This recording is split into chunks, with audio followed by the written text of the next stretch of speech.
ये आपके पास बेहतरीन पेस्ट है। किसके लिए? दर्दर चंबल के ऊपर लगाएं। 20 साल भी दर्दर चंबल है, खारिश है, ठीक है, ये इसके ऊपर लगाएं। दिन में 1 दफ़ा लगा लें, 2 दफ़ा लगा लें, जितना ज़्यादा देर लगाएंगे ये ठीक है। ये चंद दिनों की बात है। 20 साल भी दर्दर चंबल इससे ख़त्म हो गई है जो मैंने मरीज़ों को दी है।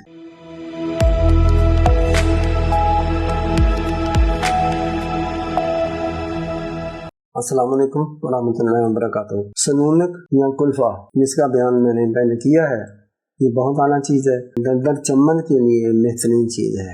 उसका तरीका ये है, आपने आधा किलो सनूनक लेनी है, इसको साफ शफाफ करें, जड़ों को अलग कर दे, मोटी सख्त इसका जो टहनी है जड़ वाली उसको अलग कर दे, नरम नरम पत्ते लें, नरम नरम इसकी टहनी लें, इसको ज़रा मोटा मोटा काट लें। अब इसमें आपने 50 ग्राम बरकरी कहते हैं, फरार कहते हैं, बेकरार भी कहते हैं, पारा भी कहते हैं, इसके कई नाम है, क्योंकि इसको करार नहीं है। अगर आप इस पारे को हथेली पर रखेंगे आपकी हथेली पर नहीं टिकेगा, बेकरार होकर आगे पीछे फिसल जाएगा। बहरहाल सनूनक आपने लेनी है आधा किलो, फरार लेना है 50 ग्राम।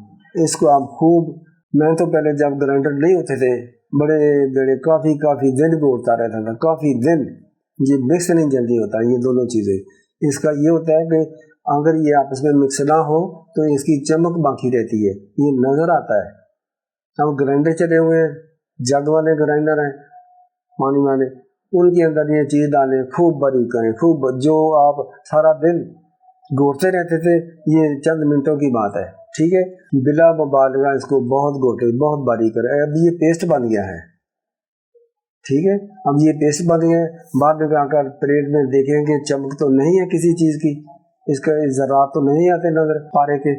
अगर पारा नापीद हो गया है, इसमें दाखिल हो गया, दखूल हो गया है, तो ये आपके पास बेहतरीन पेस्ट है। किसके लिए? दर्दर चंबल के ऊपर लगाएं। 20 साल भी दर्दर चंबल है, खारिश है, ठीक है, ये इसके ऊपर लगाएं। दिन में 1 दफ़ा लगा लें, 2 दफ़ा लगा लें, जितना ज़्यादा देर लगाएंगे ये ठीक है। ये चंद दिनों की बात है। 20 साल भी दर्दर चंबल इससे ख़त्म हो गई है जो मैंने मरीज़ों को दी है। अल्लाह करीब आपको भी शिफा दे, मेरे लिए भी दुआ फरमाएं। अस्सलाम वालेकुम वरहमतुल्लाह।